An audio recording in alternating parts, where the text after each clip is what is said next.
Assalamualaikum warahmatullahi wabarakatuh.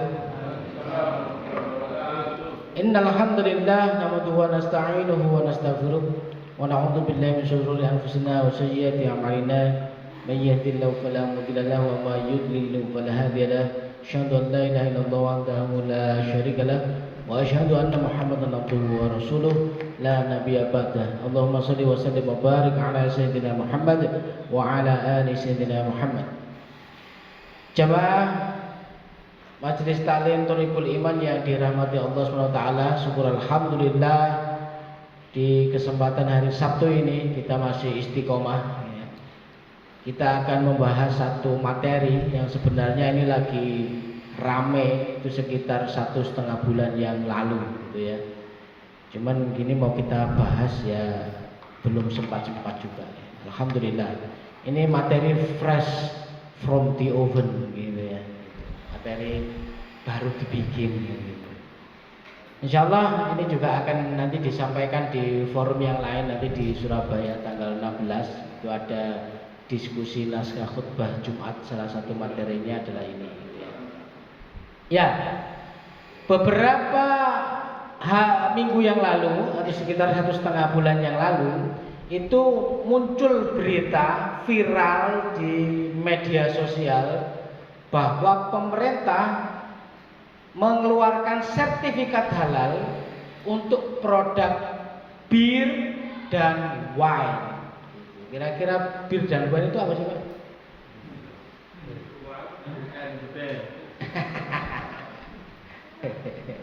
Bir ya berarti bir itu Pak, bir. Itu cuman aneh dari luar negeri ya, itu tulisannya BEER, itu bacanya bir ya gitu. Dan wine itu ya minuman keras gitu, itu juga dari luar negeri. Ribut ini Pak di media sosial, ribut orang protes kenapa produk-produk bir seperti bir dan wine itu kok dikasih sertifikat halal di Indonesia. Ya apa ceritanya? Kan begitu ya. Sempat viral. Mengapa bisa terjadi? Produk pangan, ya produk pangan maksudnya pangan itu ya makanan dan minuman yang diberi bubuan nama tuyul, tuak, bir dan wine diberikan sertifikat halal, itu menjadi perbincangan di media sosial. Kira-kira nanti pembahasannya begini juga. Boleh nggak sekiranya kalau kita ngasih nama makanan tuyul kah, tuak kah, kan gitu, bir kah, wine kah, itu boleh apa nggak kira-kira? Nah itu nanti perbincangannya begitu ya, pembahasannya itu begitu. Ya. Nah ini nanti kalau bisa dilihat beritanya itu ada di Republika Online ya. Terungkap alasan wine dapatkan ketetapan halal dari LPPOM MUI. Kenapa itu bisa terjadi? Contoh faktanya adalah, kelihatan nggak ya? Buruk ya. Ya, jadi harus beli kacamata yang bisa ngezoom gitu ya.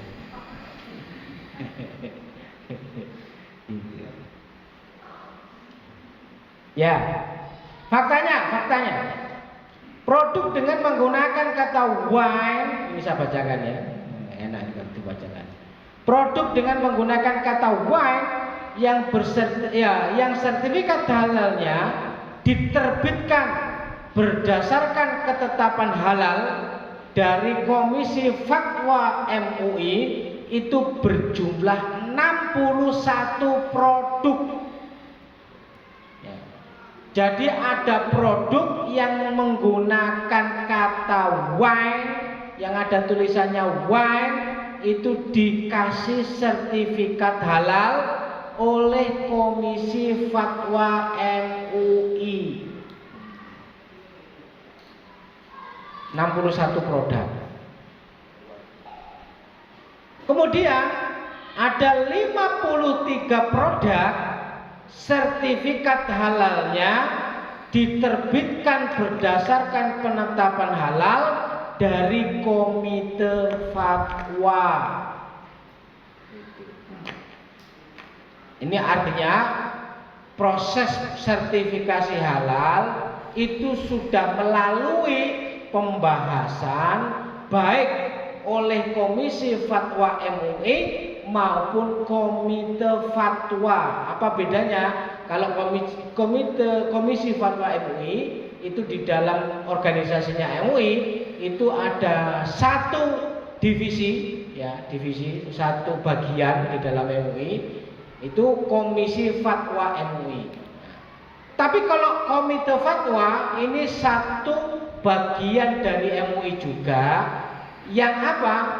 Yang dipakai untuk mensupport Kemenak ketika menerbitkan sertifikat halal.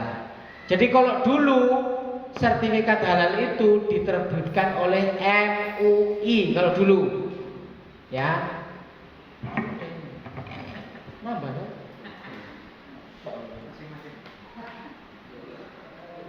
Dulu atau bahaya ini. bahaya ini.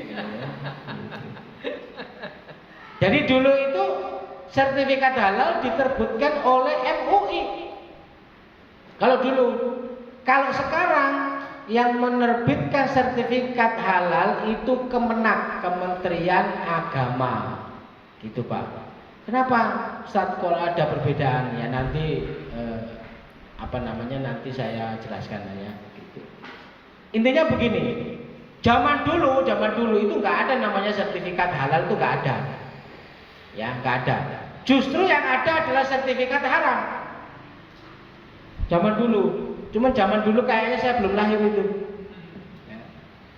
Kenapa kok ada sertifikat halal? Ya karena penduduk Indonesia itu mayoritas menganut atau taat patuh kepada kiai, maka ketika kiainya itu mengatakan haram, ya itu haram. Tapi kalau nggak dikatakan haram, ya itu berarti ya halal boleh kan begitu. Sehingga apa? Jumlah produk yang halal itu banyak banget jumlahnya. Hampir mayoritas seluruh produk-produk makanan dan minuman itu halal. Dan produk yang haram itu jumlahnya sedikit, gitu, ya, jumlahnya sedikit. Karena jumlahnya sedikit itulah perlu diwaspadai, ya. Makanya diterbitkan sertifikat haram. Haram, menurut Pak, sertifikat haram. Jadi kalau produk yang halal lebih banyak gitu dan yang haram itu sedikit, maka untuk barang-barang yang haram itu dikasih tanda. Dikasih tanda. Makanya dikasih tanda itu dikasih sertifikat haram. Nah, contohnya dulu itu babi, ya, babi itu dikasih sertifikat haram. Maka jumlah konsumsi babi pada saat itu menurun drastis. Gara-gara sertifikat haram.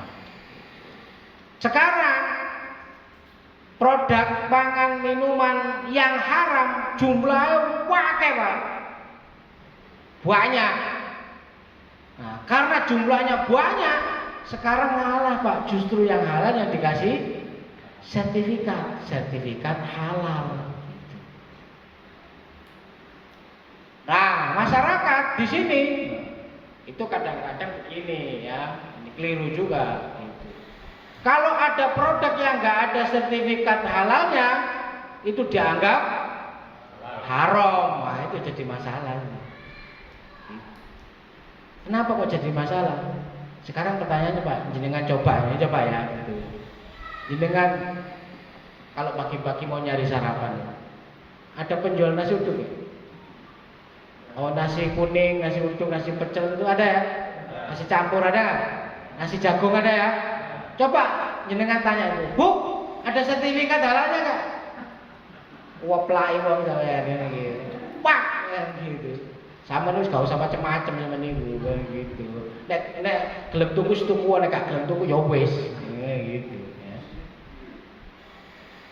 Artinya produk makanan dan minuman yang tidak disertifikasi halal belum tentu itu haram.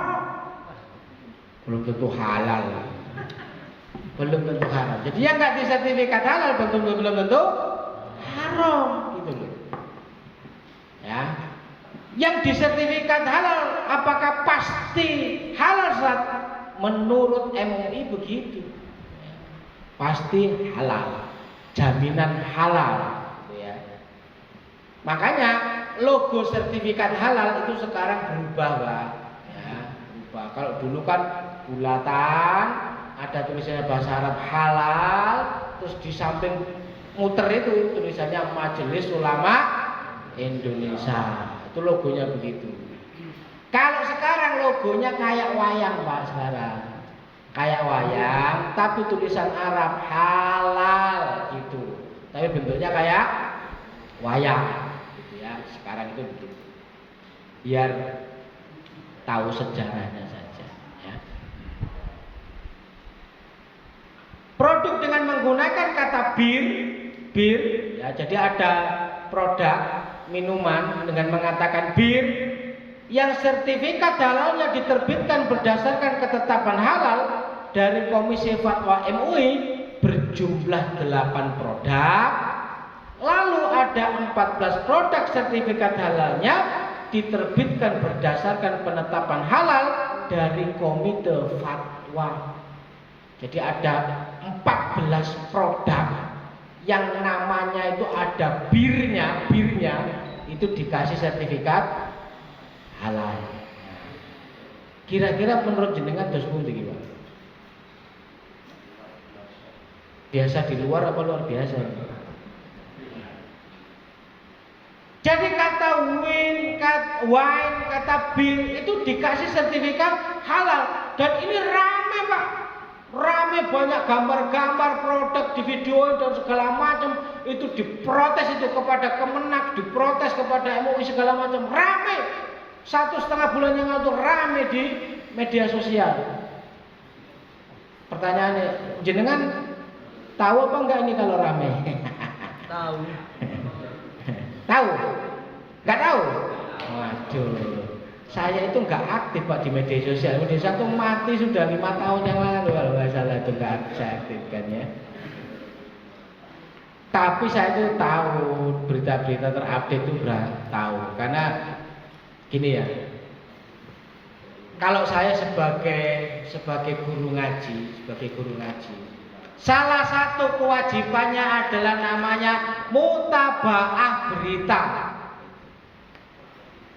Jadi namanya pengemban dakwah itu punya namanya aktivitas mutabaah berita. Apa itu mutabaah berita? Dia mencari, mengupdate informasi terkini, berita-berita terkini.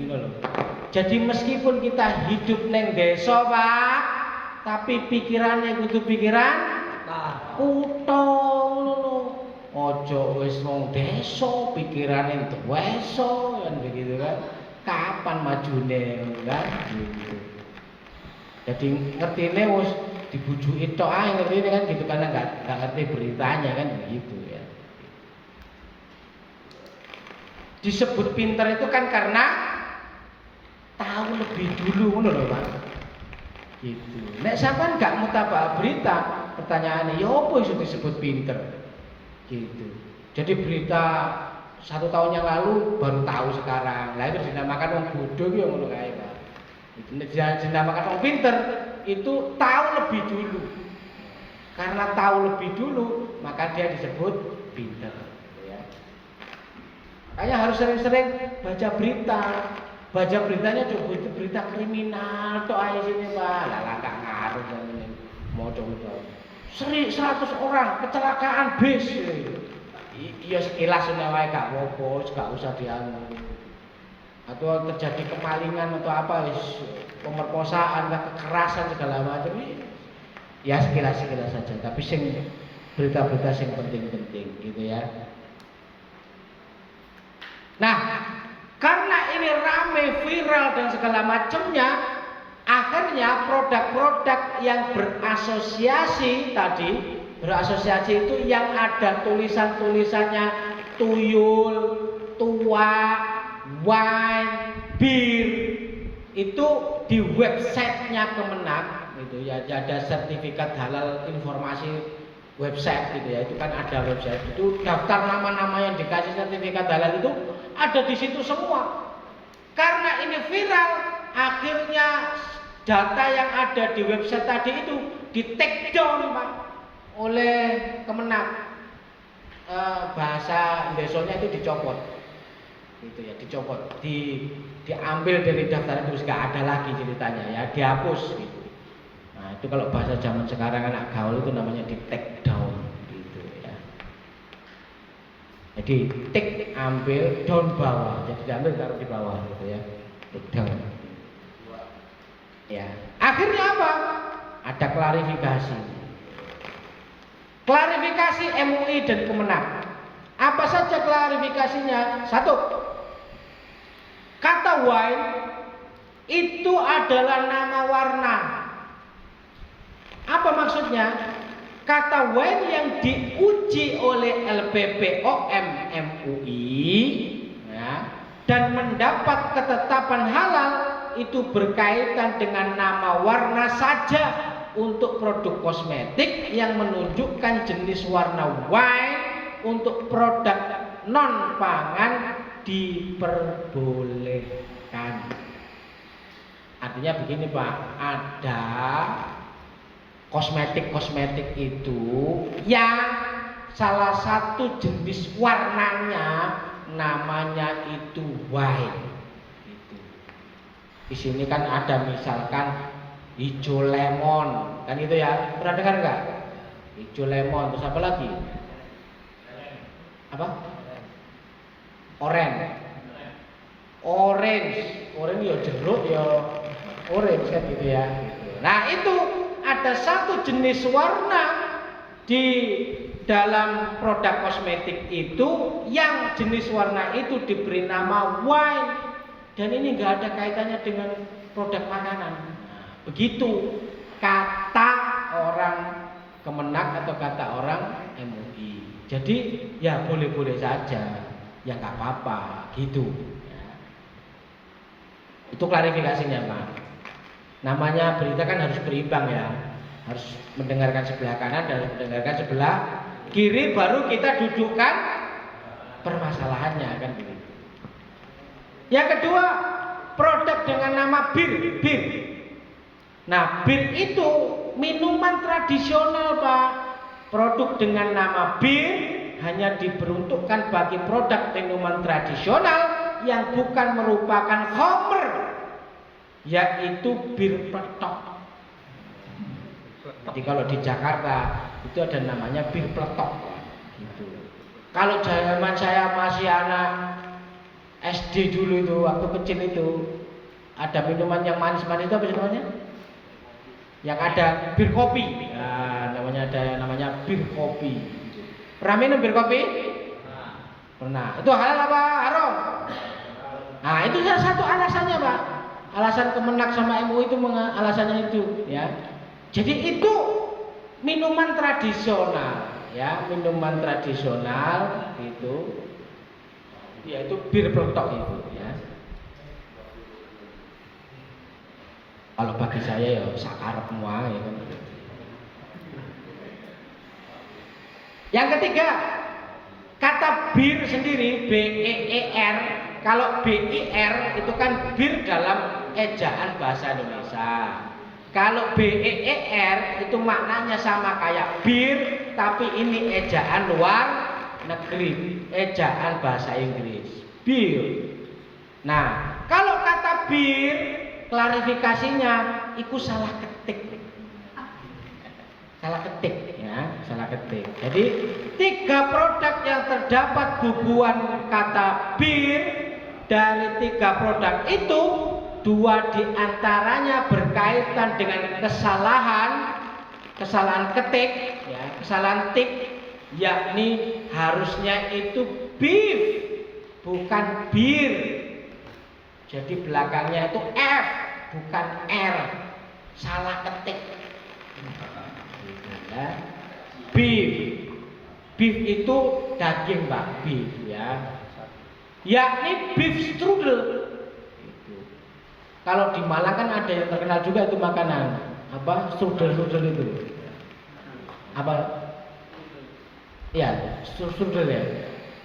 Yang artis bikin itu loh, yang artis bikin strudel itu ya. Nah ini strudelnya itu ada dagingnya, maka dikasih nama beef strudel. Tapi katanya salah ketik, mungkin salah ketik itu beer strudel gitu ya. Gitu. Nah kalau bagi saya, ya sakarepmu ae kan gitu ya. Gitu. Dan juga ada namanya beef stroganoff. Beef stroganoff. Nah kalau beef stroganoff itu saya nggak tahu ya. Itu produk seperti apa saya nggak tahu. Dan satu produk lainnya itu yakni ginger beer. Ginger itu jahe, Pak. Ya, ginger beer itu. Ya, cuman akhirnya nama ginger beer itu diganti akhirnya, Pak. Jadi ginger freeze gitu kalau nggak salah ya. Terakhir, nah terkait dengan kata tuyul dan tua tidak ada sertifikat. Apa artinya? Proses pemeriksaan halal yang dilakukan oleh LPPOM ya lembaga apa ya pengkajian obat dan makanan lah gitu ya gitu. Tidak pernah meloloskan produk dengan nama tuyul atau tua. Gitu. Jadi kalau tuyul dan tua ini orang MUI nggak merasa bahwa mereka pernah mengeluarkan sertifikat halal untuk buat nama produk ini. Nah ini klarifikasinya ya sebagai informasi awal. Nah itu kalau itu timeline itu bagaimana proses MUI dan segala macamnya sampai mereka bisa mengeluarkan produk sertifikat halal dan segala macamnya. Jadi ceritanya itu begini. Dulu sertifikat halal itu, jadi kan orang itu ketika makan itu mencurigakan kepada orang-orang tertentu makan di restorannya apakah itu halal ataukah haram, ini ragu-ragu. Karena ragu-ragu maka butuh kepastian. Karena butuh kepastian itulah akhirnya muncul pemikiran bahwa untuk sebuah produk dan untuk ketenangan bagi konsumen haruslah ada satu sertifikat yang dikeluarkan, harus ada satu tanda yang dikeluarkan agar kita itu ketika makan itu tenang, gak was-was bahwa makanan itu halal. Nah, akhirnya apa? Karena itu halal atau tidak, MUI itulah yang paling ngerti mana yang halal, mana yang haram. Pemerintah sik durung ngereken, Pak. Sik enggak peduli, Pak. Akhirnya MUI bikinlah satu lembaga untuk mengeluarkan sertifikat halal. Pertanyaannya, bagaimana caranya MUI untuk mendeteksi bahwa bahan makanan itu mengandung zat yang haram atau yang tidak? Sedangkan MUI nggak punya alatnya. Ngertinya hukum, tapi nggak ngerti prakteknya. Akhirnya apa? Akhirnya MUI bekerja sama dengan IPB, Institut Pertanian Bogor, di mana IPB itu punya lab yang lengkap untuk menguji sebuah sebuah makanan, sebuah produk itu terdiri dari zat apa saja, sehingga nanti bisa ditentukan apakah zatnya itu halal ataukah haram. Dan itu dan itu gratis buat MUI. Nah, MUI. Akhirnya apa, Pak? Akhirnya booming. Sertifikat halal itu booming. Bahkan kalau UKM usaha mikro kecil dan menengah, pedagang-pedagang itu kalau mau disebarluaskan produknya harus punya sertifikat halal. Dan sertifikat halalnya itu dikeluarkan oleh MUI, dan MUI itu bukan organisasi resmi dari pemerintah. Nah, karena butuh sertifikat, butuh pengujian. Orang mau dapat sertifikat halal harus bayar. Bayar, Pak. Itu. Pertanyaannya kira-kira akeh positif, Pak. Lumayan, Pak. Untuk dapat sertifikat halal itu kalau nggak salah sekitar berapa ya? 600.000 itu berapa lah? Berapa? 600. 600.000. Sekitar 600.000 tuh, Pak. Itu keluarnya sekitar 6 bulan kalau nggak salah itu. Ya. Bayangkan, Pak. Satu produk jenengan punya keripik 3 macam, Pak. 600.000 pintel lebih berapa?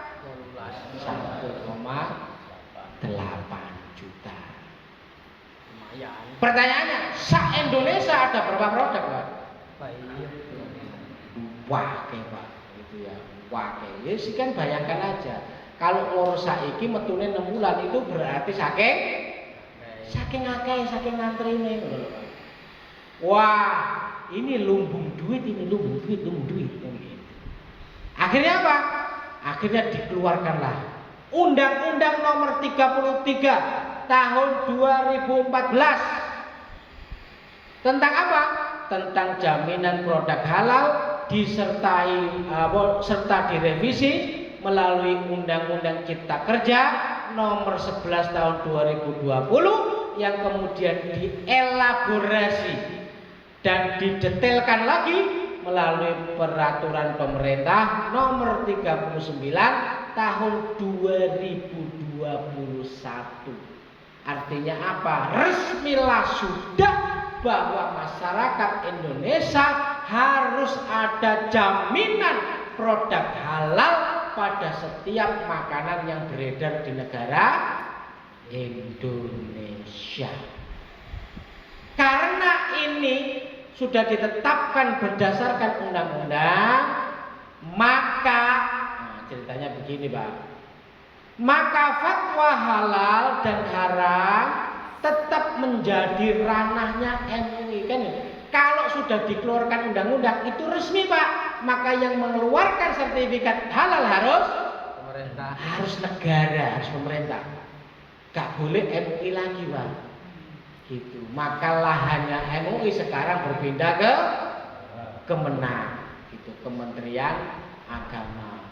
Tapi yang tahu, yang bisa mengeluarkan hukum itu MUI. Maka fatwa halal ataukah haram tetap menjadi ranahnya MUI, sedangkan sertifikat halal yang dikeluarkan oleh BPJPH atau Badan Penyelenggara Jaminan Produk Halal setelah mendapatkan surat penetapan halal dari MUI sebagai fatwa tertulis kehalalannya, yaitu terhadap suatu bahan atau produk yang telah melakukan pemeriksaan lembaga pemerintah halal atau LPH, itu dikeluarkan oleh badan namanya BPJPH.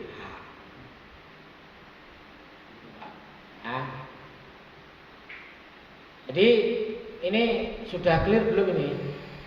Kalau belum clear saya ulangi dari surat awal lagi ini. Clear ya?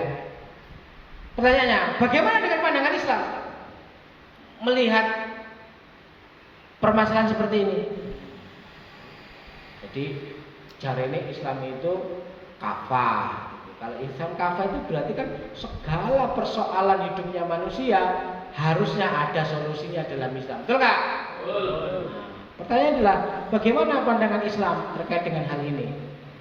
Satu, Islam adalah agama sempurna, Pak. Setuju nggak? Setuju. Nah, Islam adalah agama yang sempurna, sebagaimana telah dijelaskan dalam Quran surat Al-Maidah ayat yang ketiga. Ajarannya yang bersumber dari Al-Quran dan As-Sunnah menjadi guidance atau panduan bagi umat manusia, yaitu penjelasan dalam Quran surat Al-Baqarah ayat 185, Quran surat An-Nisa ayat 59. Oleh karena itu, seluruh aktivitas kehidupan manusia, ketentuan hukumnya dapat ditemukan dalam agama Islam. Jadi semua permasalahan hidup itu, Pak, pasti hukumnya, ketentuannya dapat ditemukan di dalam agama Islam. Loh, ono ini kasus tertentu sing Islam itu gak iso jawab. bukan Islam yang gak iso jawab, Pak, tapi sampai si durung pinter boleh informasi ning Islam. Nah, ya. Makanya akeh, Pak. Nek akeh, itulah yang terpenting. Maka kita itu harus belajar semua hukum dalam Islam itu harus belajar, Pak. Gitu. Nek belajarnya mau sepotong-sepotong tok ae, nggak belajar seluruh pemahaman Islam, yo kita punya masalah hidup yang nggak bisa ketemu di dalam Islam. Imam Syafi'i menyebutkan, ya, falaisat tanzal bi ahadi min ahli dinillah nazalatu ila wa fi kitabillahi dalilu ala sabilil huda fiha. Di dalam kitab Ar-Risalah, ya, Ar-Risalah halaman 20. Tidaklah problematika kehidupan yang dihadapi pemeluk agama Allah, melainkan telah ada petunjuknya di dalam Al-Quran. Syariat membawa kebaikan. Nah, itu yang harus dipahami, ya. Jadi syariat itu membawa kebaikan. Apapun penerapan hukum syariat yang ditetapkan, pasti itu membawa kebaikan. Semua perkara yang dibolehkan pasti mengandung manfaat serta kebaikan, dan semua yang dilarang pasti ada kerusakan. Itu yang harus dipegang, ya, yang harus dihindari, ya. Semua yang dilarang pasti ada kerusakan yang harus dihindari. Nah, ini yang harus dipegang, ya, bahwa tadi, ya, yang dibolehkan oleh hukum Islam itu pasti ada manfaat serta kebaikannya, dan yang dilarang pasti ada kerusakan yang harus dihindari. Itu harus kita pegang. Hal ini sejalan dengan kaidah usul fikih. Aina ma takunu syari'atu takunu maslahah.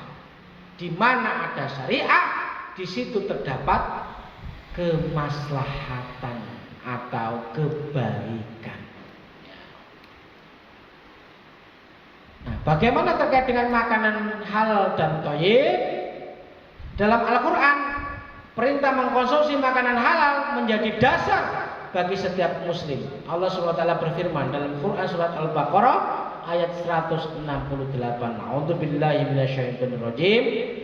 Bismillahirrahmanirrahim. Ya ayuhan nasu kullu mimma fil ardi halalan thayyiban wala tattabi'u khutuwatis syaitani innahu lakum aduwwum mubin.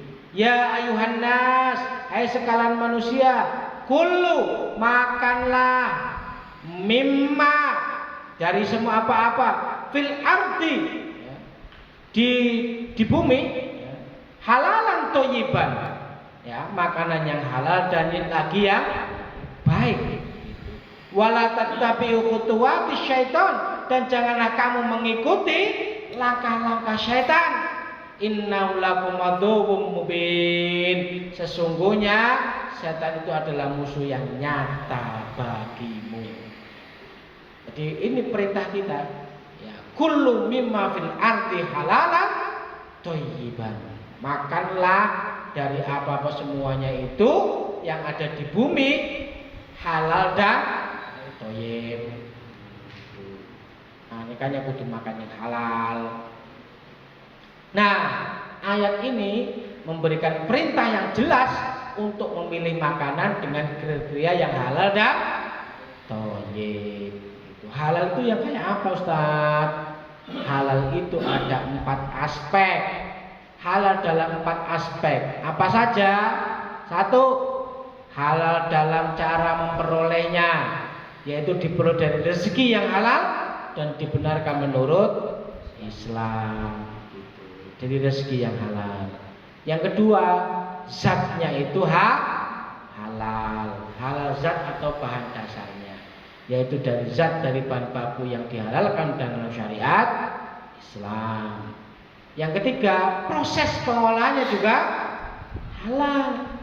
Karena orang luar negeri sekarang kan lagi dengar nggak ada wisata halal, pernah dengar? Wisata halal.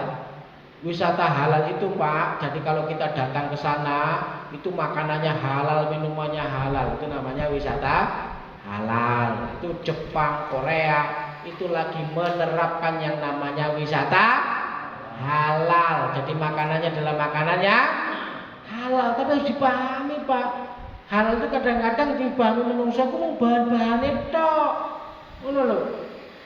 Bahan-bahannya halal, tapi bercampur dengan bahan-bahan yang tidak halal.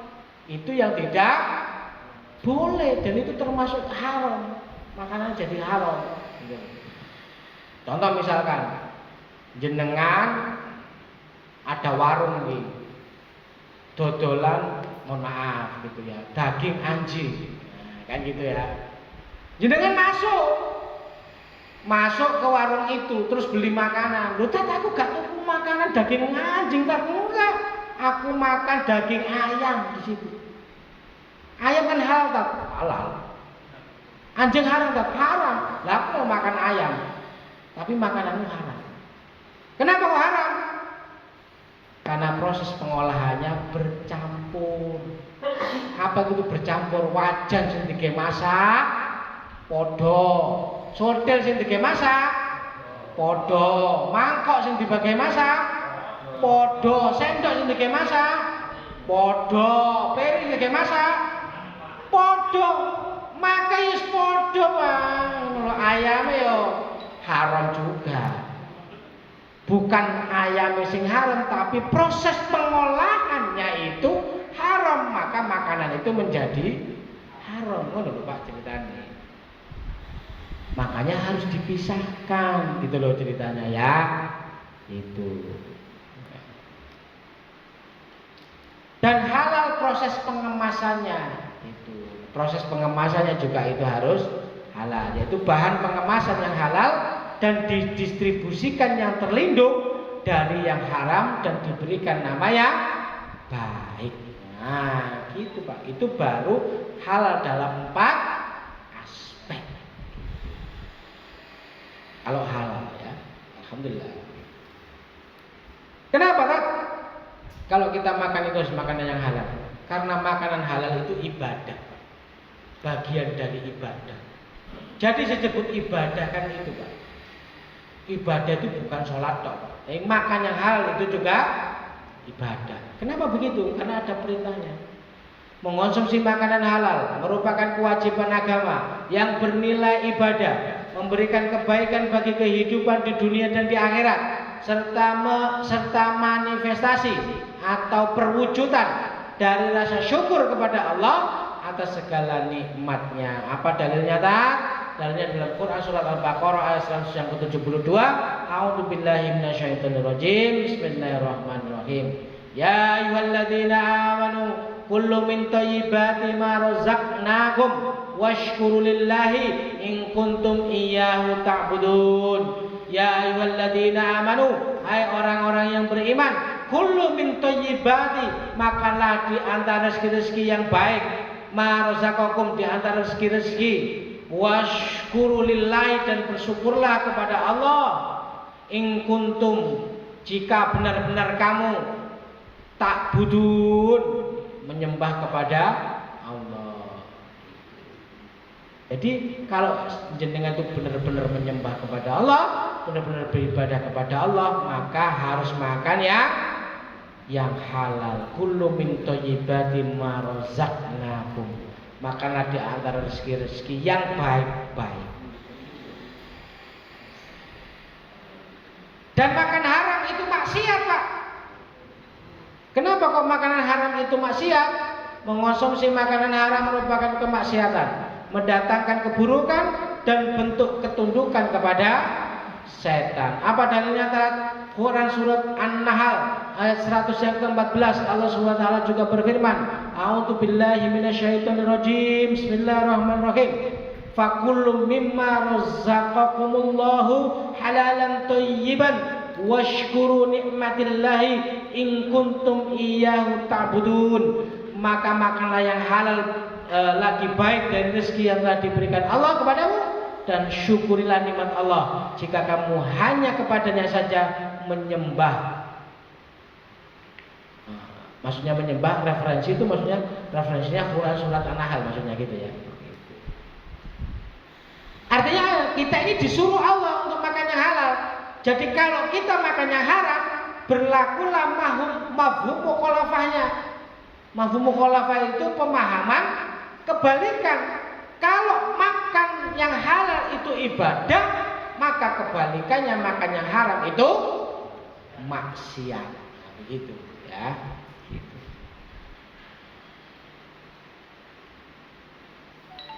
Rasulullah SAW mengingatkan, sekepal makanan haram yang masuk ke dalam perut seseorang berimplikasi terhadap tidak diterimanya doanya selama 40 hari.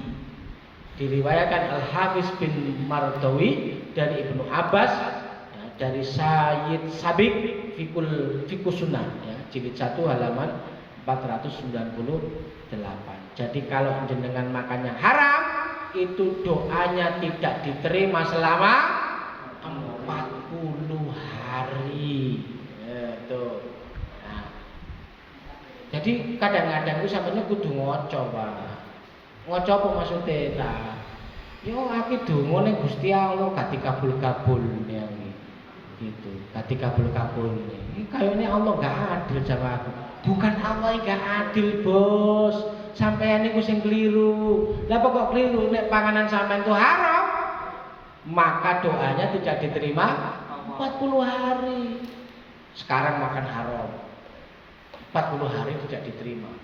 Begitu hari ke-39 makan haram lagi, 40 hari lagi gak diterima. Begitu ke-39 hari lagi makan haram lagi, kan gitu.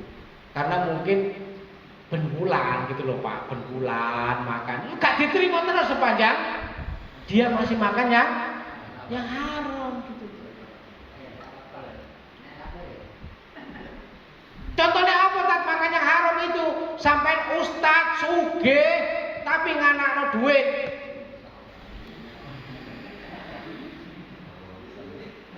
Nganakno duit. Maka nganakno duit itu haram, rezeki ya. Haram, begitu dimakan tidak diterima doanya. Loh, ono tatap ustaz iku nganakno duit. Wakewa gitu. Makanya ngomong, kok utang lewat kaji ngono. Lewat kaji ini gak jelas kae ngono. Ya. Kemarin itu saya tuh diskusi. Saya datang ke rumahnya sahabat itu. Jadi di apa namanya itu? Orangnya dari sini sebenarnya. Saya nggak nunjuk hidungnya.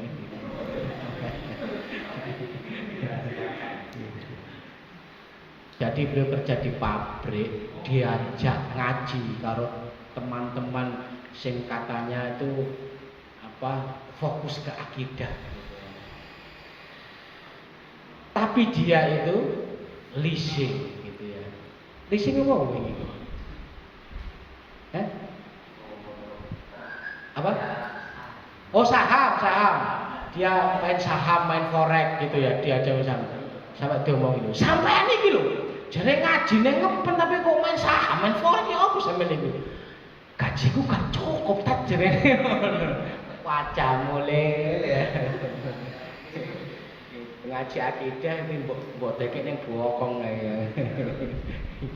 Ngaji tapi main forex iku nek ngajine ngono tok makane gak ngerti ya apa hukum forex. Kan gitu ya, tentang hal haramnya main saham segala macam. Nek gak ngaji iku gak ngerti, ya mungkin itu dilanggar, Pak. Haram, Pak, haram. Terus siapa, Pak? 40 hari doanya tidak diterima. Ngono lho. Pertanyaannya, forex itu jadi penghasilan tiap bulan tak? Oh, mantep kok, guys. Gitu. Wis nyambung terus kayak ya. Makanya tuh nek ngaji ku sing lengkap ngono sing genah gitu ya. Termasuk kisah ini ada kisah Abu Bakar. Bagaimana kisahnya Abu Bakar? Abu Bakar itu setiap mau makan, pembantunya itu selalu ditanyain sama Abu Bakar. Weh, pelayan, ini makanannya halal atau haram? Halal. Itu halal Abu Bakar. Wahai Abu Bakar, halal. Maka dimakanlah Abu Bakar. Suatu ketika pembantu Abu Bakar itu merasa heran, ya, kepada Abu Bakar maksudnya. Karena untuk kali pertamanya, untuk yang pertama kalinya, Abu Bakar ini tidak menanyakan dulu perihal hidangan makanan dan minuman yang telah disiapkan. Biasanya takon, Pak. Tapi suatu ketika Abu Bakar ini gak takon. Lalu pelayan itu pun bertanya kepada Abu Bakar, "Wahai tuanku, setiap hari engkau menanyakan makanan yang aku hidangkan. Tetapi mengapa hari ini engkau tidak menanyakannya?" Kemudian Abu Bakar pun langsung menghentikan makanannya, terus dimakan, Pak, terus berhenti. Ya. Begitu berhenti, kemudian Abu Bakar bertanya kepada pelayannya, "Aku telah dicekam rasa lapar." Artinya apa? Wetangku ki lesu tenan. Makanya begitu dihidangkan makanannya kepada pelayannya, langsung dimakan, enggak tanya dulu. Ya.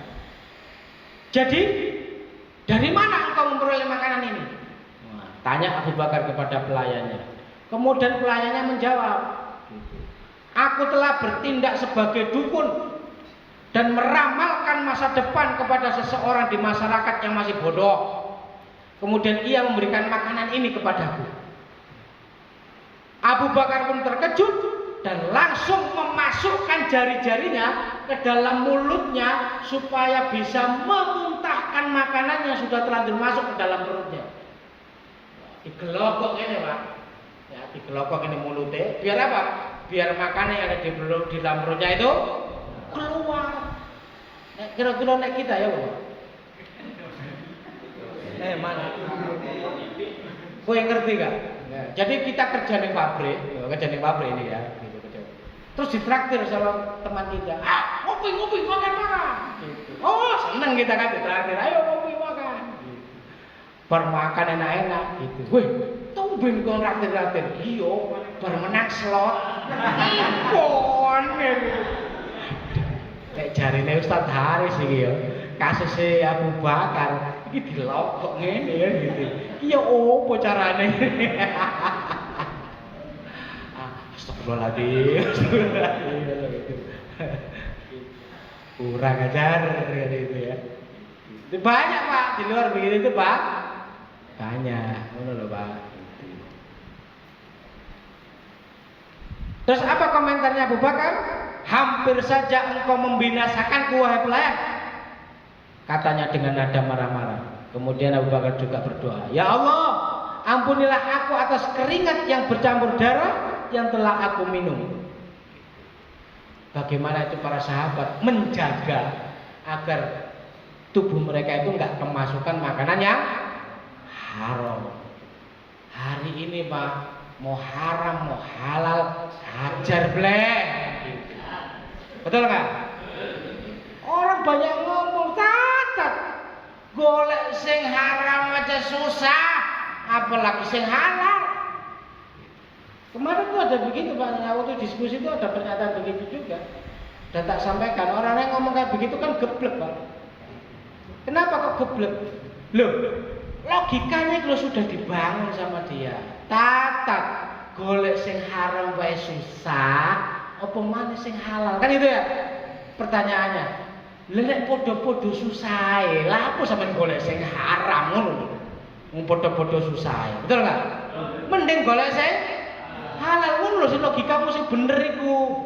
Itu logika yang kamu bangun itu salah. Golek sing haram mae susah apa maneh sing halal. Nek podo-podo susah ya golek sing halal ngono lho, Jom.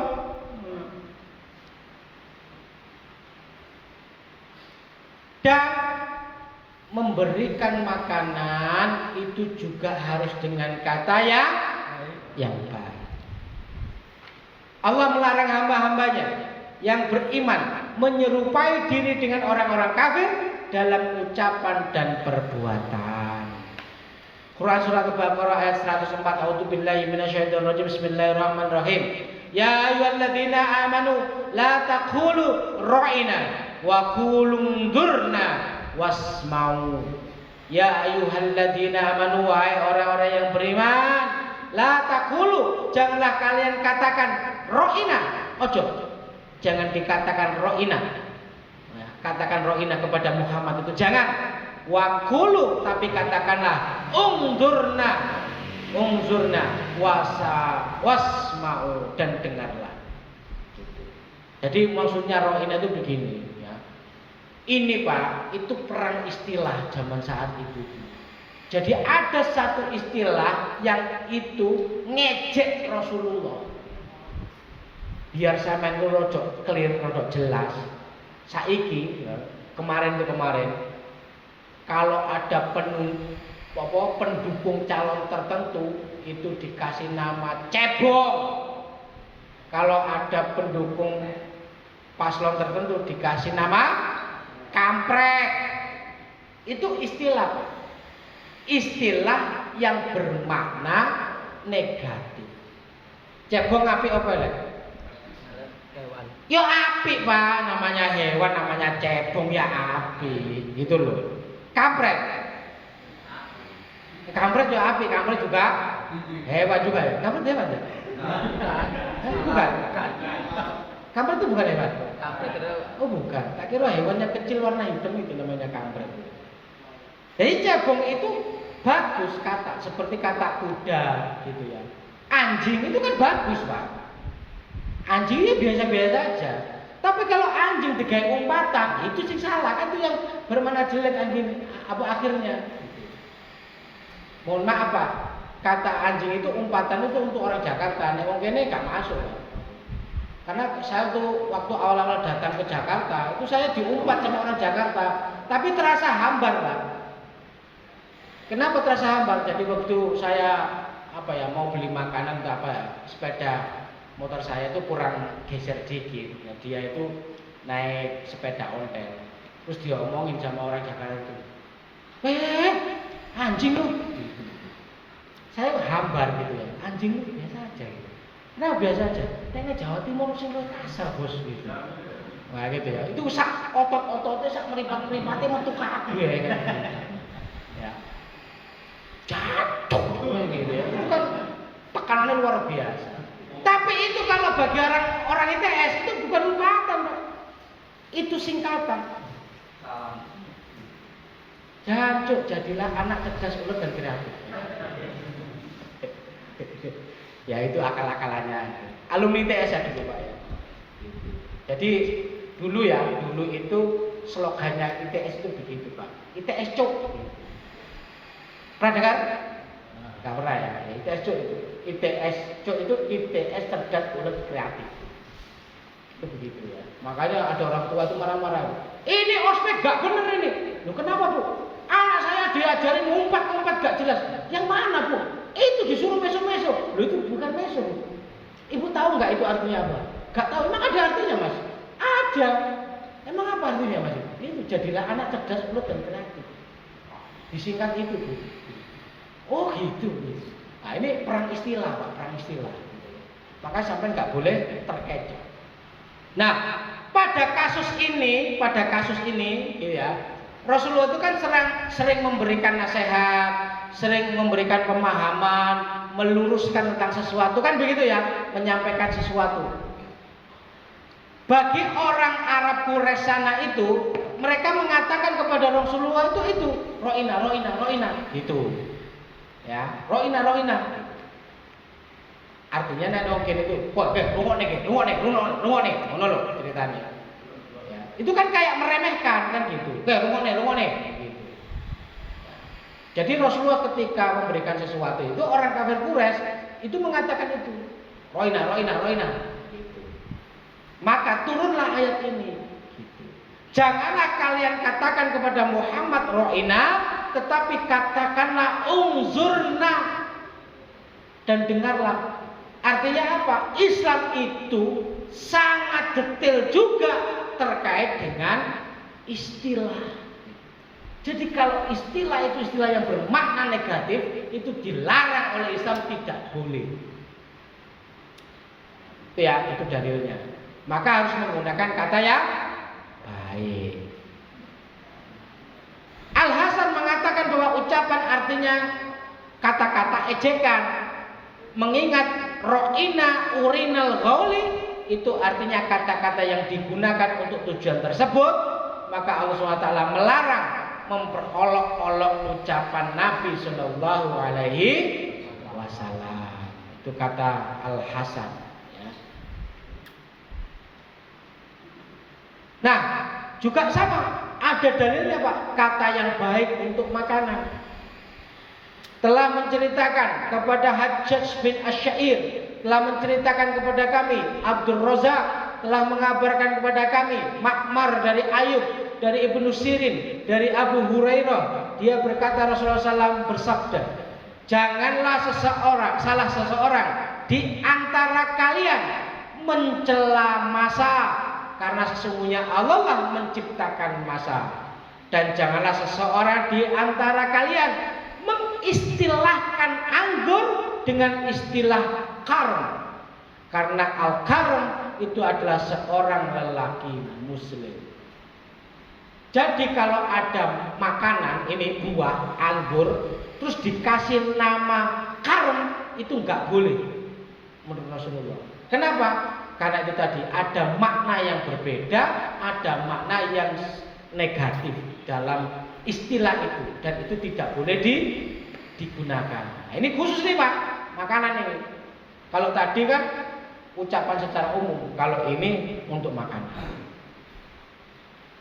Kemudian juga, dan telah menceritakan kepada kami Zuhair bin Harb, telah menceritakan kepada kami Utsman bin Umar, telah menceritakan kepada kami Syu'bah dari Simak, dia berkata, aku mendengar Al-Qamah bin Wa'il dari bapaknya bahwa Nabi SAW berkata, janganlah kalian mengatakan al-karm, tapi katakanlah anggur atau al-habla, pohon anggur gitu.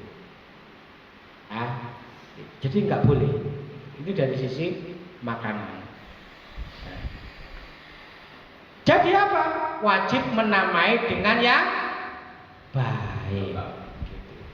Dari penjelasan hadis tersebut, maka dilarang atau haram hukumnya memberikan nama kepada makanan ataupun minuman dengan nama-nama yang buruk, karena nama tersebut terasosiasi, atau ketika kita sebutkan, kita pasti di kepala kita itu ada makna yang sudah nyantol di kepala kita dengan hal buruk yang patut untuk dihindari. Contoh, tuyul.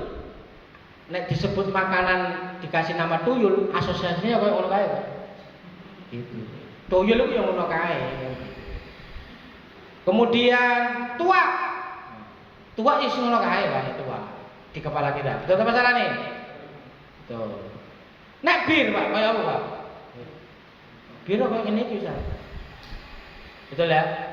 Kalau wine kayak apa, Ustaz? Kalau wine kayak begini nih, Pak. Anggur merah. Nah, gitu wine Pak ya. Wine. Makanya nggak boleh. Negara wajib menjaga umat. Keimanan seseorang bisa naik juga bisa turun. Bahkan iman seseorang juga bisa tercerabut dari dalam dirinya. Oleh karena itulah keimanan seseorang, bahkan keimanan dari umat Islam secara keseluruhan itu perlu dijaga.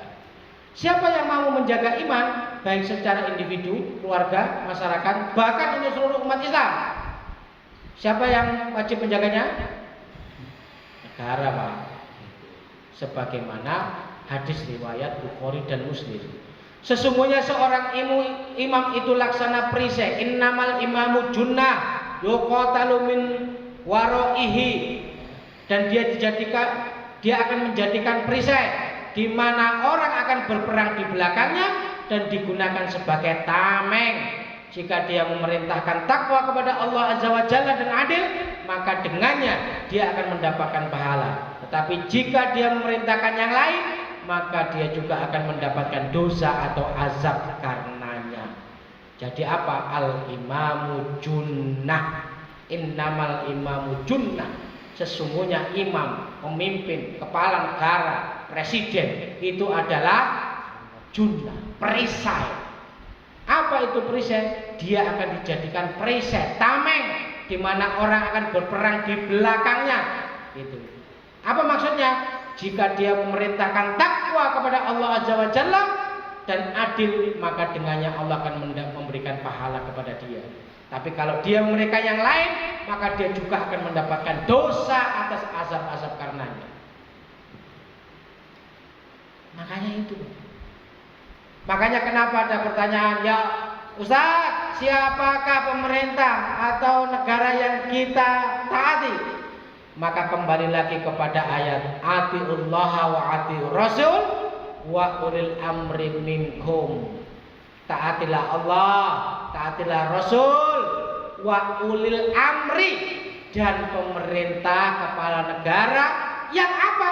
Yang atiullaha wa atiur rasul. Jadi ulil amri yang kita taati adalah ulil amri yang wa atiullah dan wa atiur rasul. Gitu loh Pak, itu yang kita taati sesuai juga dengan hadis ini. Jelas? Jelas. Dan khilafah itu menjaga maqasidus syariah. Apa itu maqasidus syariah? Maqasidus syariah itu tujuan tercapainya penerapan syariah, itu adalah maqasidus syariah, maksud dari syariah. Khilafah itu bertanggung jawab melakukan berbagai penjagaan terhadap seluruh rakyatnya, mulai dari penjagaan agama atau hifzuddin, penjagaan akal, hifzul aql, penjagaan jiwa, hifzul nafs, penjagaan harta, hifzul mal, penjagaan keturunan, hifzul nasl, penjagaan kehormatan, hifzul karamah, maupun penjagaan keamanan atau hifzul aman. Bagi setiap muslim, ya, mencari halal merupakan suatu kewajiban dan kebutuhan sebagai perwujudan ketaatan serta manifestasi keimanan dalam melaksanakan hukum-hukum Allah. Makanan dan minuman yang halal dan thayyib adalah bagian dari syariat untuk menjaga akal, yaitu hifzul akal, dan juga menjaga harta atau hifzul mal. Dan peranan dari khilafah adalah untuk menjamin ketersediaan makanan dan minuman yang halal dan thayyib adalah suatu kewajiban baginya. Wallahu a'lam bishawab. Mungkin itu yang bisa sampaikan. Mungkin ada 1-2 pertanyaan, baik sesuai dengan materi atau di luar materi, saya persilakan. Monggo. Alhamdulillahirabbil alamin. Materi pada malam ini luar biasa. Saya yakin banyak pertanyaan ya, karena ini apa? Di negara kita, negara tidak hadir terhadap sesuatu yang haram dan halal. Ya. Contohnya tadi ya, ada istilah wine, ada istilah bir, ya, diselimur-selimurkan, padahal itu juga untuk sesuatu yang samar. Ya. Terus sebab itu monggo yang bertanya sekitar tema juga di luar tema boleh, monggo. Kalau visum sprint itu boleh apa enggak? Kalau fakta. Ya, monggo yang lain.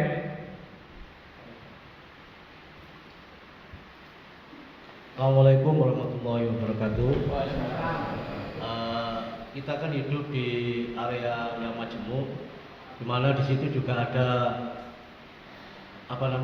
kaum yang lainnya, Nasrani kata begitu.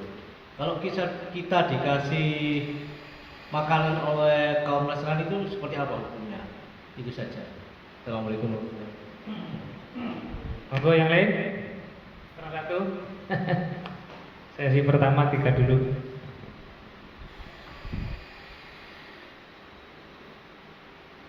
Kalau belum ada sementara aja Ustaz, 2 pertanyaan tadi.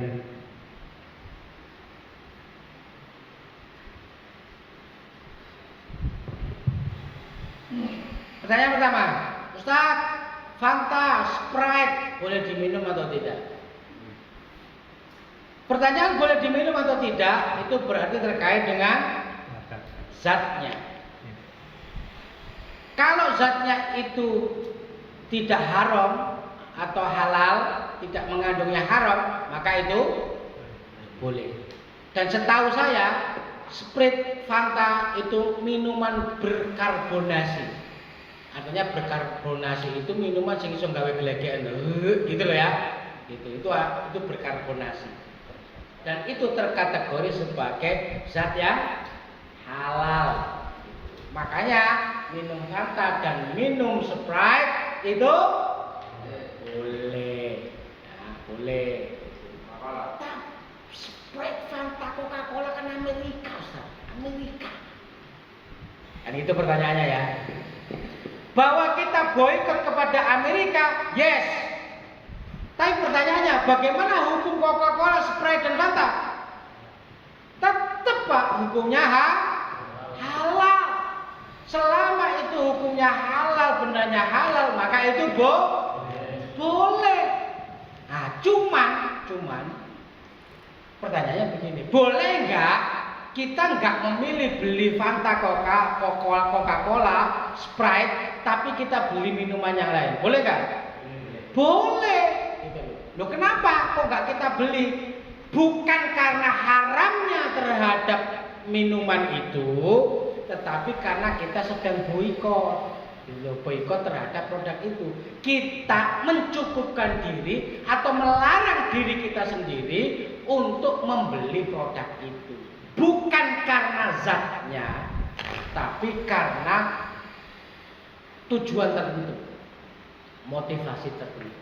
Itu saja. Tapi kalau orang minum Coca-Cola, minum Sprite, tetap boleh, halal. Paham jelasnya?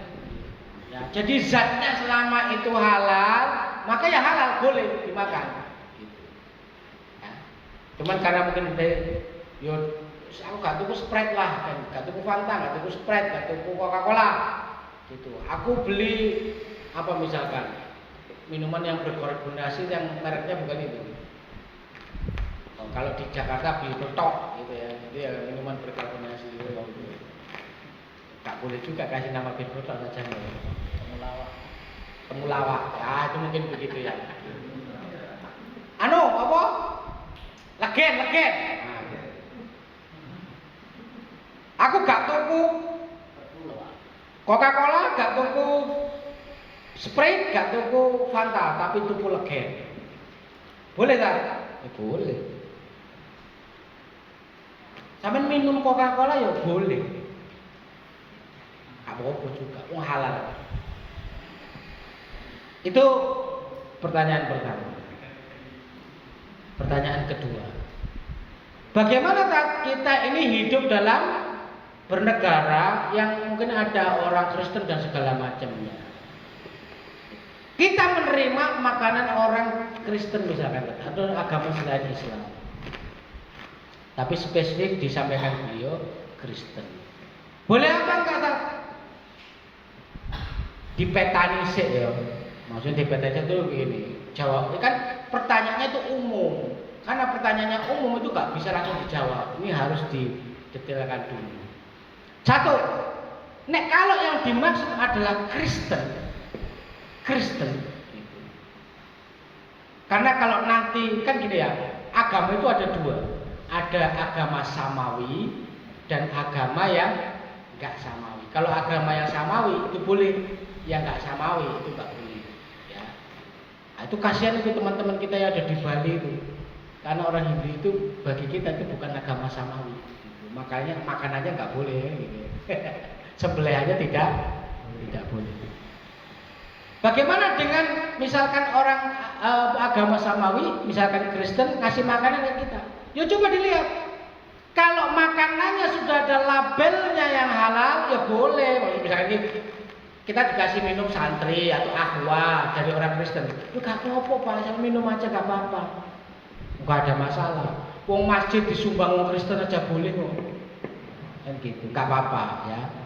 Sekarang pertanyaannya Pak, bagaimana kalau makanan itu dibuat oleh orang Kristen? Bukan makanan yang sudah berkemasan begini, tapi dibikin. Contohnya dibikin itu apa?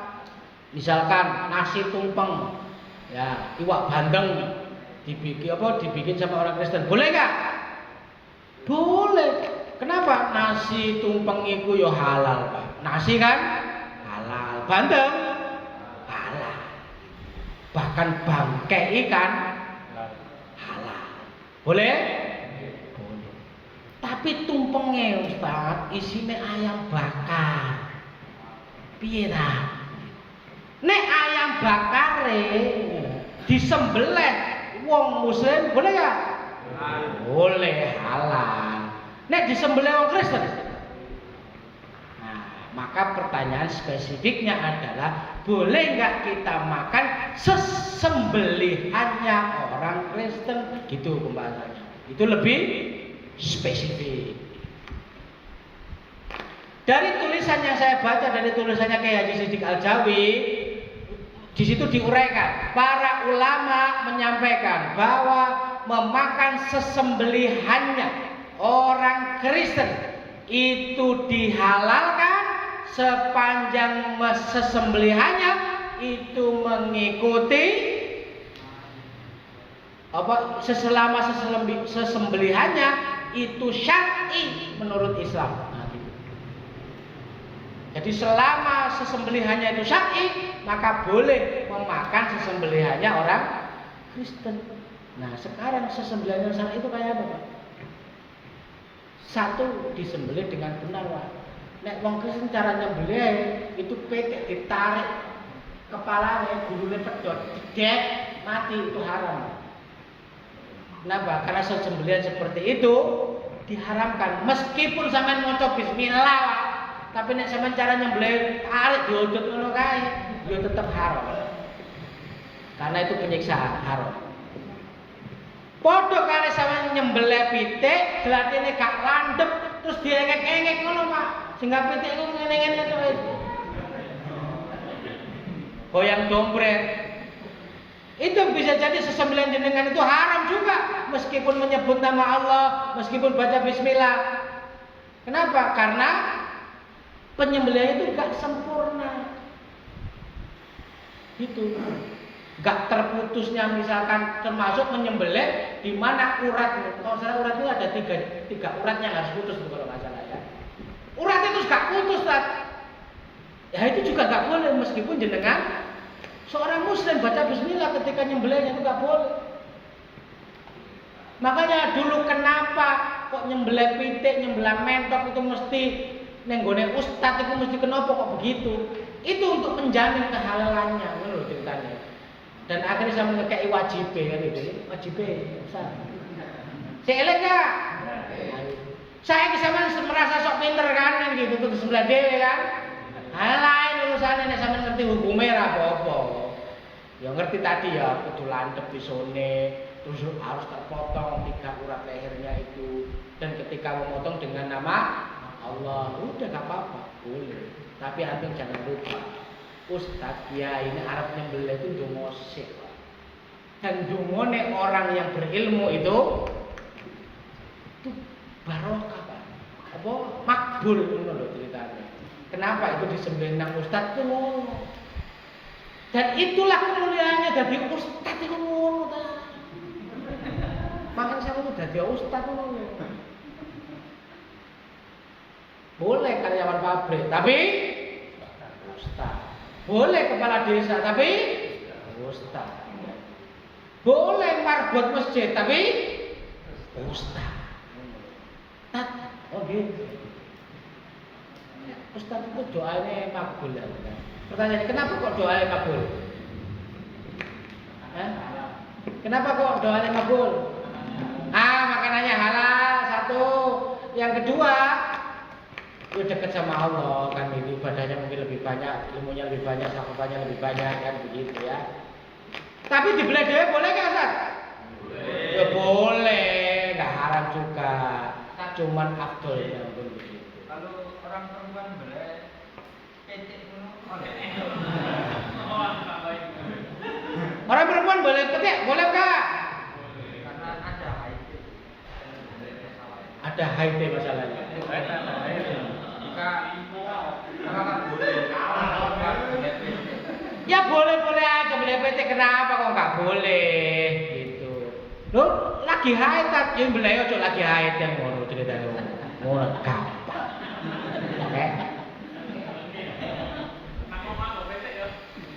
Jadi ketika sembelihannya orang non muslim tadi itu mengikuti sesuai dengan syariat Islam, boleh disembelih itu misalkan uratnya putus juga, dan juga menyebutnya dengan nama Tuhan, dengan nama Allah. Kalau bagi kita ngomongnya Allah, kalau orang Kristen kan Allah kan gitu. Tapi ya bodoh itu boleh gitu. Tapi kalau nggak menyembelihkan nama Allah ya nggak boleh.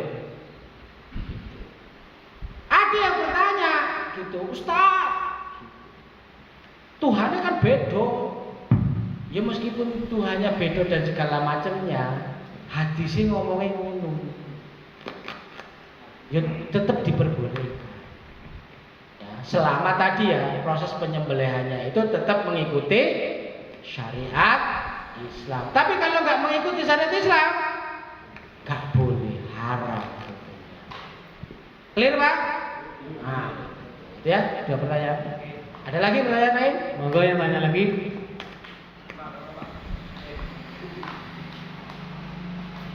Assalamualaikum warahmatullahi wabarakatuh.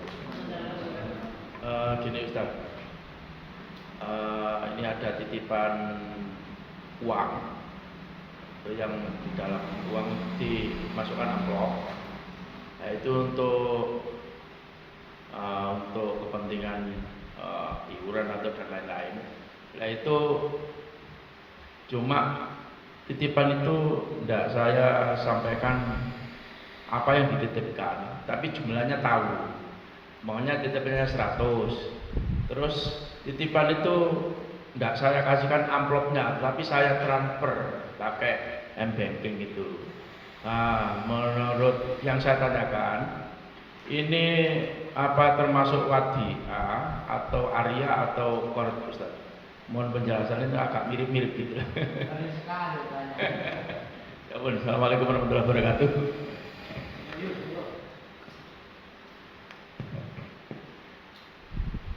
Assalamualaikum warahmatullahi wabarakatuh. Ustaz, bentar lagi kan musim pemilu. Ya, biasanya kan ada undangan ke rumah untuk kumpul, bahas-bahas hal gitu, nama ada penyajian makanan.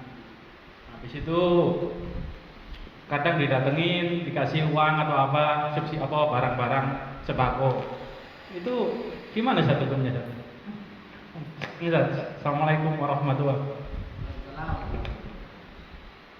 Monggo Ustaz. Lagi ada lagi, monggo. Kopi itu halal. Apa halal bisa karena mengandung kafein. Terus ada kopi luwak.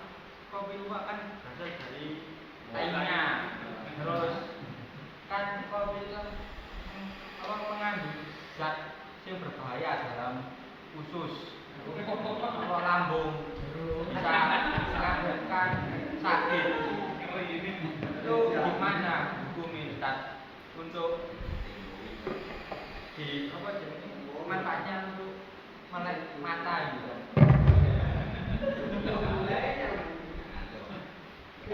Kopinya diminum apa disiramin emang matanya?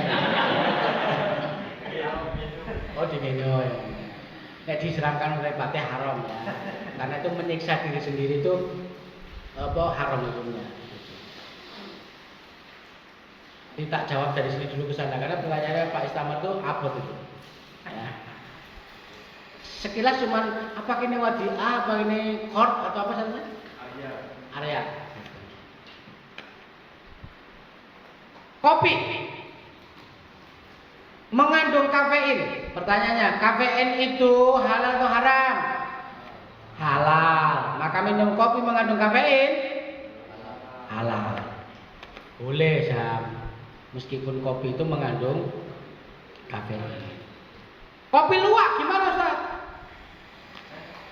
Kopi luwak, ulama itu berbeda pendapat. Ada dua kubu. Ya, ada dua pendapat terkait dengan kopi luwak. Ada yang menghalalkan, ada yang mengharamkan. Itu pernah dibahas oleh Yai Siddiq Al-Jawi di tabloid Media Umat, tapi sekitar 5 atau 7 tahun yang lalu. Lagi rame. Wis pernah nonton dulu? Udah pernah baca belum? Gimana mau baca kan? Langganan tabloid Umat aja juga enggak. Oke. Kan sedikit-sedikit promosi tentang tabloid Media Umat kan.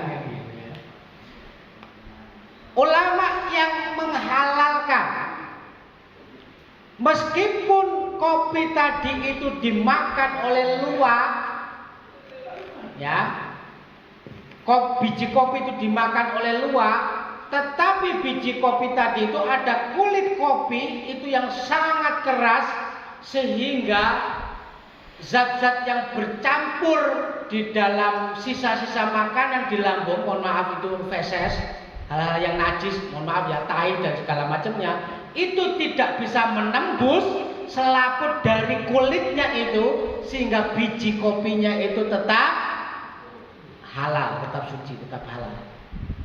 Maka ada ulama yang membolehkan.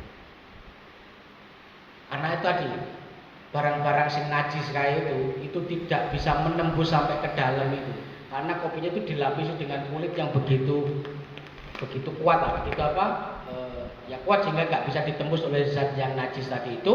Dan itu ketika dibuka kulitnya tadi itu, biji kopinya itu nggak bercampur dengan hal-hal yang najis tadi itu, sehingga hukumnya halal. Pendapat ulama yang pertama itu argumentasinya. Pendapat ulama yang kedua argumentasinya apa? Apapun yang berupa feses yang keluar dari, mohon maaf, duburnya manusia ataupun hewan itu najis. Apapun itu, mau bercampur mau tidak, selama itu keluar sebagai feses, keluar sebagai kotorannya hewan, kotorannya manusia, meskipun itu bercampur atau tidak, tapi status benda itu tetap adalah feses. Feses itu maksudnya kalau bahasa kita itu taek. Jadi apapun yang keluar dari silite menungso itu tetap taek, meskipun itu bercampur nggak bercampur tetap itu taek. Dan itu najis. Sehingga hukumnya adalah haram. Tanyanya, terserah jenengan mau milih yang halal ataukah milih yang haram. Saya pribadi haram. Saya pribadi. Meskipun saya pernah minum kopi luwak pada saat belum tahu hukumnya. Begitu tahu hukumnya wes, baru gak makan kopi, gak minum kopi luwak lagi. Karena waktu itu minum kopi luwak pada saat naik ke gunung apa itu ya, pokoknya di Jawa Tengah itu. Di situ tuh ada warung yang, itu ada jualan kopi luwak enak, ayo minum, ayo. Saya begitu tahu hukumnya, saya secara pribadi haram, mengadopsi haram minum kopi luwak. Bahkan saya itu juga hampir dalam tanda itu tidak pernah minum, hampir tidak pernah, berarti pernah ya, kopi yang tulisannya kopi luwak itu, luwak white coffee itu enggak saya minum. Saya belinya kopi kapal api. Karena makan kapal itu halal. Apalagi kopi Baitul Tobah. Wah, itu sudah halal toyib lagi kan. Halal lagi baik. Mantap ini ya. Begitu ya? Jelas ya? Ya. Wes ya. Itu dombe gak kopi ini? Di mana-mana itu tanya hukumnya dulu baru minum, bukan diminum dulu baru nanya. Yang kedua, ini musim-musim lagi musim-musim pilkada, orang datang ke sana. Pertanyaannya, ya apa tadi kita ini? Boleh diambil atau tidak? Maka hukumnya menurut saya adalah haram. Tidak boleh diambil. Kenapa kok haram? Kenapa tidak boleh diambil? Karena orang memberikan itu punya maksud dan tujuan. Apa maksud dan tujuan? Jenengan berpartisipasi dalam satu sistem namanya demokrasi, sedangkan demokrasi itu haram hukumnya untuk diambil, diajarkan dan disebarluaskan. Maka itu juga haram. Tapi aku gak milih ta. Padha ae. Niatan sampean wis elek.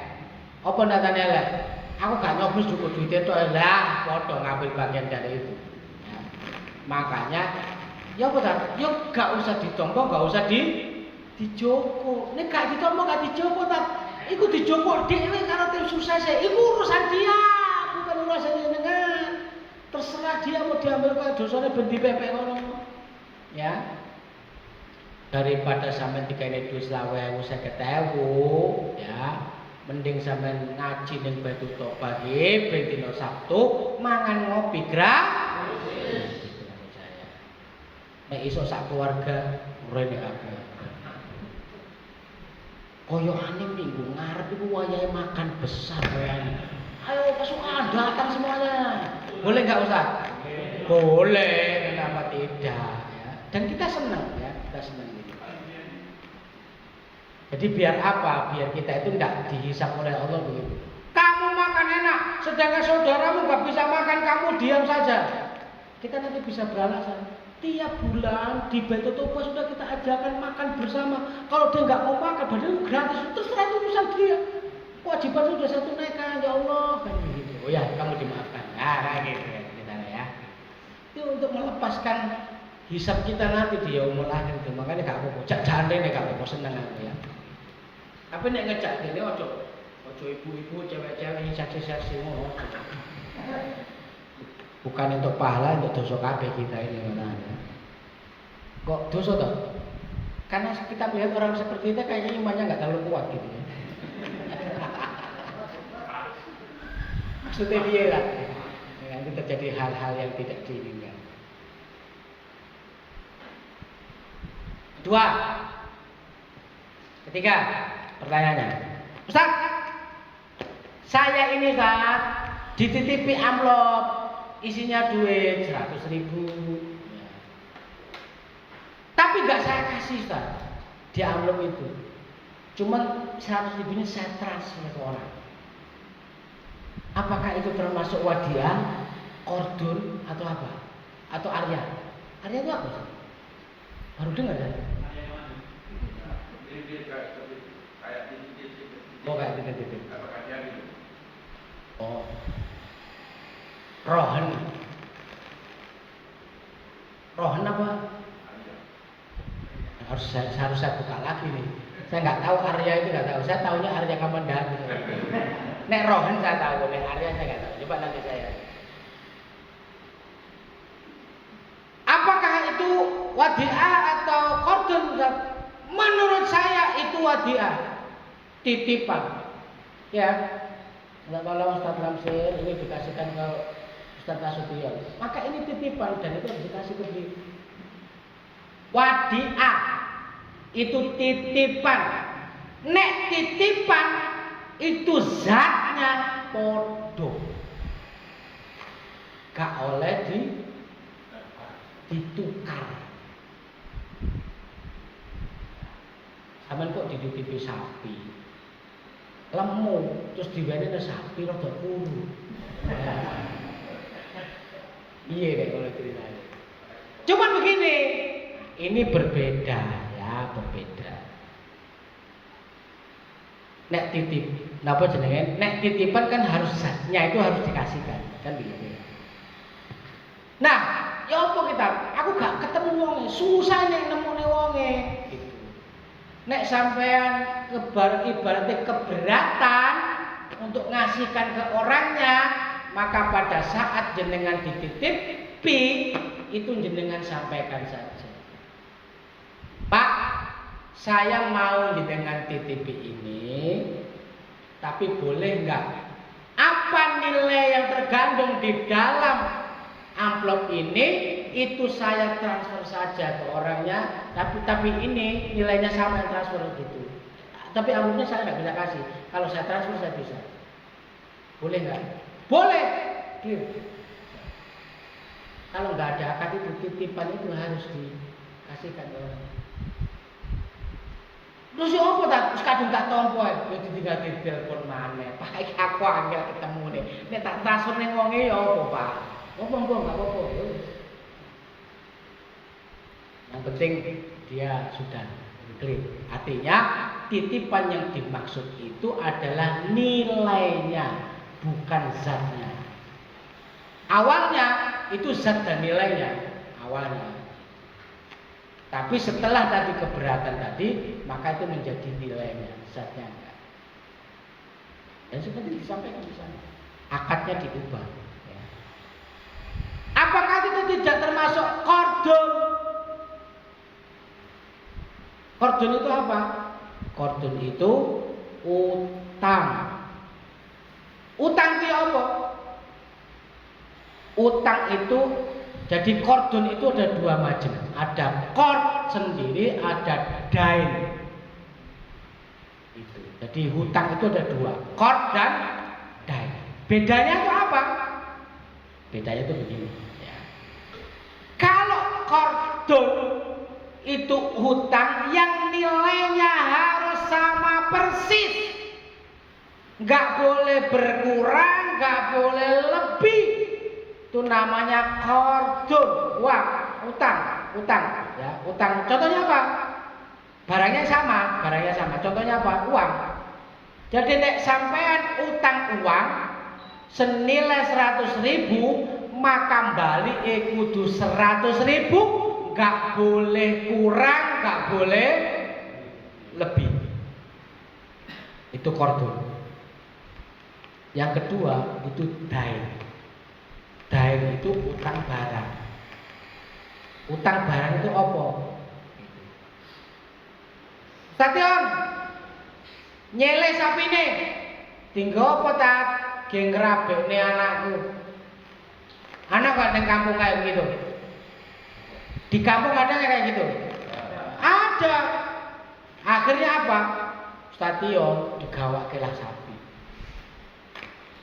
sapi. Maka itu statusnya dain. Kenapa kok statusnya dain? Karena kalau saya mau bayar, pasti tidak bisa memberikan barang yang sama persis kepada Ustaz Tio. Sama utang sapi. Pertanyaannya, kira-kira iso nggak sama nyaur sapi sing podo persis karo sampeyan Ustaz Tio? Hah? Sing berat badane, sing usiane, sing warnane dan segala macamnya, bisa apa enggak? Ya ora iso. Karena tidak bisa itulah maka Rasulullah mengatakan ahsan, kembalikanlah lebih baik.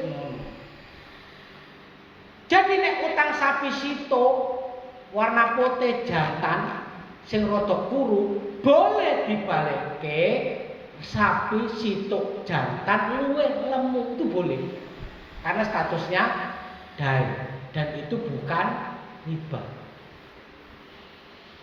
Karena untuk mencari yang persisnya itu nggak bisa, maka kembalikanlah dengan yang lebih baik. Itu kan hutang juga sebenarnya, tapi hutang barang yang nggak ada persisannya, maka berikanlah yang lebih baik. Itu dain. Tapi kalau qardun itu nilainya itu ada, yang sama persis itu ada, maka harus dikembalikan sama persis, nggak boleh dilebihkan. Kalau 1.000 ya 1.000, nggak boleh 110.000, 105.000, nggak boleh, kudu sama persis. Tapi nek utang barang itu balik oleh yang persis itu gak iso, gak ono. Maka kembalikan yang lebih baik. Contoh lagi, sampean duwe gawe. Begitu duwe gawe rame, begitu rame. Nyele panci nang tanggane. Begitu nyele panci ge rusak pancine. Kudu balekne. Berarti itu kan statusnya hutang barang, kan gitu ya. Maka balik none panci sing luwe api, boleh nggak usah? Boleh, tapi jumlahnya tetap siji yo. Gak boleh ngene, misalkan sapi jantan berarti kira-kira sekitar 200 kilo. Wis tak balekne pedet loro iki masing-masing berarti 150 kilo iki. Wis enak sampean. Aku lho utang sapi sampean 200 kilo tok. Situ iki tak kei pedet loro 150 kilo. Ya apa sampean gelem apa ora? itu haram, riba nggak boleh. Jadi yang boleh itu sapi ini tetap jumlah siji, tapi kondisinya lebih baik, nah, itu boleh. Sekolah SD, dua pulpen, pulpennya api. Wah, pulpen kok api? Iya, wes tak tuker sama pulpenku. Aku di pulpen loro api, apa? Iya, gak sapi kamu tuh, tapi lumayan. Tak tuker loro, oleh apa ora? Itu nggak boleh juga. Kalau statusnya itu jual beli dan segala macamnya, itu harus sama. Harus jumlahnya itu sama, satu sama satu. Kalau lebih itu nanti jadi riba. Namanya riba fadl. Oke? Mungkin begitu. Saya tak takutnya sih tanya dulu. Sudah clear. Gimana, Pak? Alias kan kayak menyerahkan suatu memberikan manfaat suatu benda itu yang tanpa imbalan maksudnya kayak meminjamkan suatu barang manfaatnya itu tanpa mengambil imbalan Memanfaatkan suatu barang ya kayak pinjam gitu ya. meminjamkan suatu benda yang Iya. bermanfaat Nyelip pulpene baru dibalik meneh pulpene tanpa imbalan. tanpa imbalan. Nah, itu boleh ya. Kalau itu kan bukan meminjam, ya dengan dititipi. Iya. Maka statusnya titip. Status manfaatnya tapi digunakan status manfaatnya dimanfaatkan boleh nggak itu? Maka gini kalau bagi saya, kalau pemahaman masuk di namanya wadiah, titipan, namanya titipan itu zat-zatnya kayak yang dititipkan itu. Jadi ya nggak boleh diganti zat yang lain, ya harus sama itu. Nah, makanya titipan kan, maksud saya gini, titipan ada dua. Ya. Titipan dari sisi zatnya tadi itu atau dari sisi nilainya tadi itu. Nah, kalau tidak ada akadnya dan barangnya yang dikasih, maka itu pemahaman ya titipan zatnya.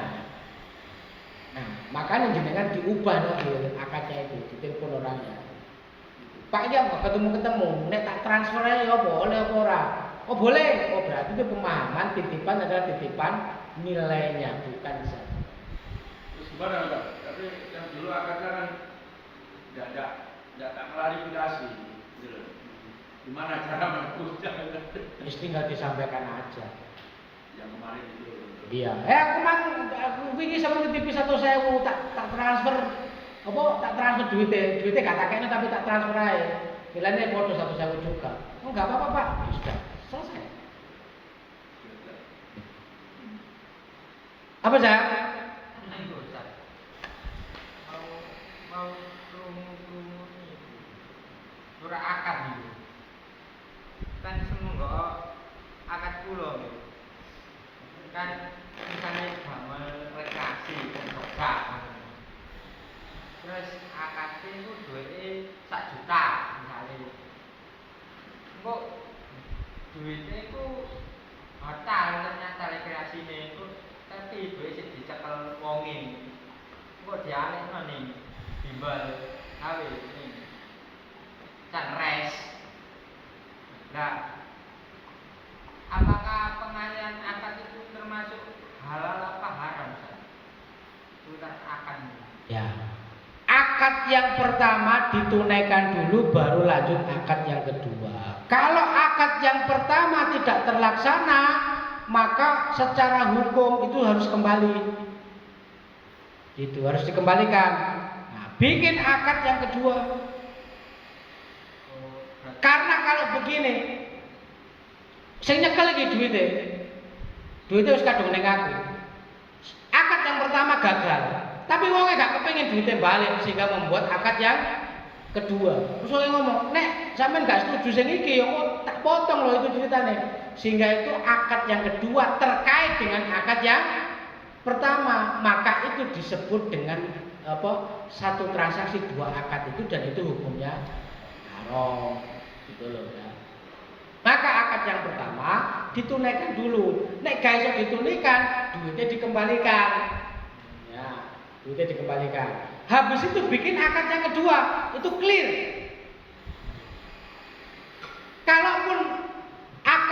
Kalaupun duitnya itu tidak dikembalikan, harus disampaikan begini, Pak, Bu, ini duitnya sudah masuk, nilainya sekian, masing-masing orang sekian.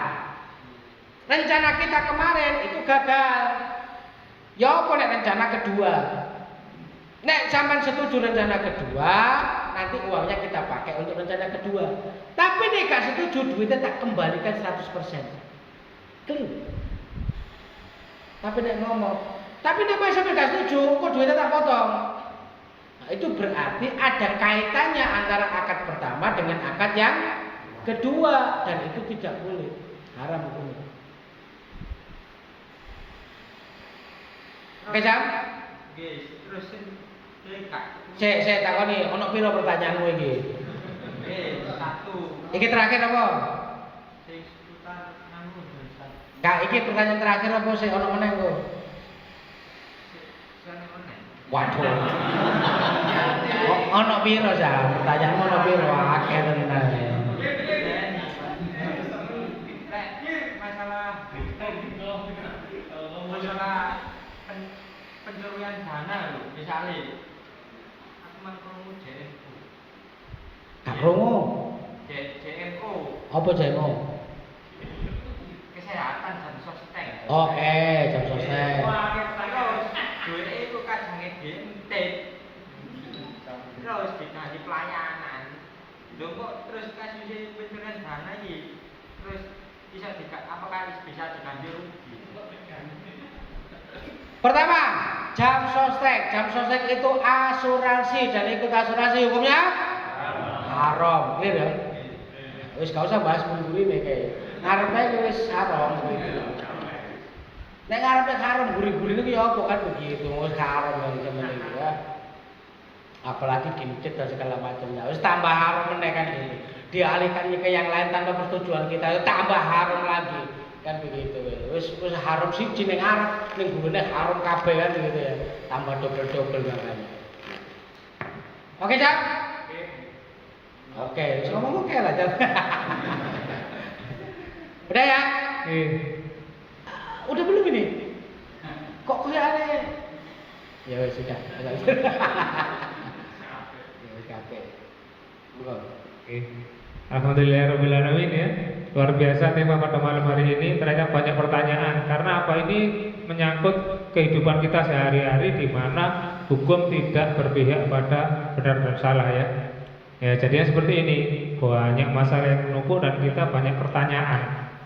Ya, alhamdulillah malam hari ini walaupun tidak semuanya terjawab, tapi banyak hal yang kita ketahui. Oleh sebab itu ya, kalau kita ada kesempatan, gak ada halangan, Sabtuan ini kita langgengkan terus ya. Insya Allah semoga Allah memberikan kemudahan bagi kita untuk melangkah lebih baik ke depan. Dan dari saya apabila ada kekurangan mohon dimaafkan. Bila itu hidayah wa ridwan. Wassalamualaikum warahmatullahi wabarakatuh.